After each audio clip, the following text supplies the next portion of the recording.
American philosopher William James कहा करते थे, हमारे थॉट्स हमारा परसेप्शन बन जाते हैं, हमारा परसेप्शन हमारी रियलिटी। तो अपने थॉट्स को बदल के अपनी रियलिटी को बदलो। दोस्तों, हमारी सोच ही हमारा आज और आने वाले कल को डिसाइड करती है। लेकिन अगर यही सोच हद से ज्यादा चिंता और हद से ज्यादा सोचने की आदत में बदल जाए तो ये हमें फिजिकली और मेंटली काफी नुकसान पहुंचा सकती है, जिसे जनरलाइज्ड एंजाइटी डिसऑर्डर GAD भी कहा जाता है। और इसके दो कॉमन और मेन लक्षण हैं, ओवरथिंकिंग और एंजाइटी, यानी कि ज्यादा सोचना और चिंता करना। स्टडीज में पता चला है कि मोस्टली ओवरथिंकिंग करने वाले लोग ज्यादातर अपनी रिलेशनशिप्स, मनी, लाइफ, पास्ट या फ्यूचर के इवेंट्स और करियर के बारे में ही सोचते रहते हैं। लेकिन अफसोस, ज्यादातर उनके थॉट्स नेगेटिव ही होते हैं और साथ ही यही ओवरथिंकिंग और चिंता एंजाइटी डिसऑर्डर का रूप ले लेती है। तो हम इसे सही समय रहते कैसे ठीक कर सकते हैं? उसके लिए दोस्त आपको हमारी ये कुछ बातें फॉलो करनी पड़ेंगी, जो हमने पर्सनल एक्सपीरियंस और रिसर्च से आपके लिए तैयार करी है। Number 1, don't care too much and don't give a dam. Almost हम सभी चाहते हैं कि चीजें वैसी ही चलें जैसे हम चाहते हैं, लेकिन सच्चाई यही है कि हर एक चीज, सिचुएशन और लोगों को हम कंट्रोल नहीं कर सकते। हम सिर्फ खुद को कंट्रोल कर सकते हैं। ये दुनिया हमारे हिसाब से नहीं चलती, जैसे हमें दुनिया के हिसाब से चलना पसंद नहीं है। तो जिन चीजों, सिचुएशंस और लोगों को हम कंट्रोल ही नहीं कर सकते, तो उनके बारे में ज्यादा सोचना ही क्यों? जब भी आपको लगे कि आप कोई भी ऐसी चीज के बारे में ओवरथिंकिंग और चिंता कर रहे हो जिसे आप अभी सॉल्व नहीं कर सकते और जिसमें आपका डायरेक्ट कंट्रोल नहीं है, तो मन में बोलो, I don't give a dam. मुझे फर्क ही नहीं पड़ता, क्योंकि इसमें मेरा कंट्रोल नहीं है। जिन चीजों पे अभी मेरा इस वक्त कंट्रोल है, मैं सिर्फ उन पे फोकस करूंगा और उन्हीं को सॉल्व करूंगा।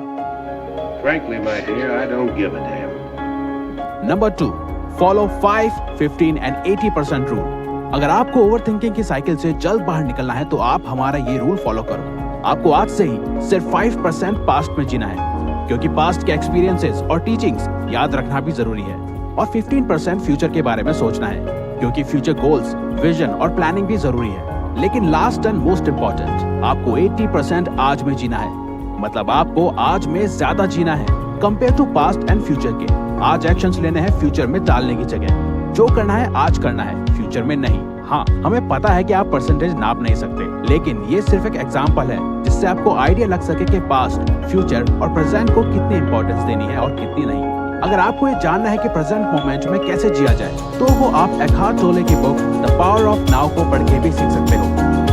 Number 3, analyse your worries and solve them. इसके लिए आप एक पेपर शीट के लेफ्ट हैंड साइड पे अपनी सारी वरीज और चिंताएं लिखो जो आपके माइंड में है। अब इनमें से जिन पे आपका कोई कंट्रोल नहीं है, जिन्हें आपने खुद ही अपने दिमाग में क्रिएट किया हुआ है, उन थॉट्स और वरीज को आप पेन से काट दो। अब आपके पास सिर्फ वही थॉट्स और चिंताएं बचेंगी जिन पे आपका कंट्रोल है। फिर पेपर शीट के राइट हैंड साइड पे लिखो कि कैसे आप उन चीजों को सॉल्व और चेंज कर सकते हो जिन पे आपका कंट्रोल है। सॉल्यूशंस निकालो। ये चीज आपको बताएगी कि आपको किन चीजों के बारे में सोचना है और किन के बारे में बिल्कुल भी नहीं। Number 4, control your mind and emotion, don't get controlled by them. अपनी लाइफ की नाव का आपको खुद कैप्टन बनना ही पड़ेगा, बजाय अपने दिमाग और इमोशंस में बहने के। तो अपने माइंड और थॉट्स पे काबू करने की कोशिश कीजिए। आपके पास इसका ऑन ऑफ स्विच होना चाहिए, कब आपको सोचना है और कब नहीं। इसके लिए हम हाईली रेकमेंड करेंगे कि आप मेडिटेशन जरूर कीजिए। शुरुआत में बहुत मुश्किल होगा, लेकिन वक्त के साथ थॉट्स पे कंट्रोल बढ़ता जाएगा। और इमोशंस के लिए आप ओवर सेंसिटिव या बहुत ज्यादा इमोशनल पर्सन बन के मत रहो। ज्यादा किसी से एक्सपेक्टेशंस या ज्यादा लोगों की बातों को सीरियसली मत लो। किसी ने अगर कुछ कह दिया या कर दिया है तो उसकी बातों को पकड़ के मत बैठे रहो, आगे बढ़ो। लाइफ में और भी चीजें हैं, या फिर आप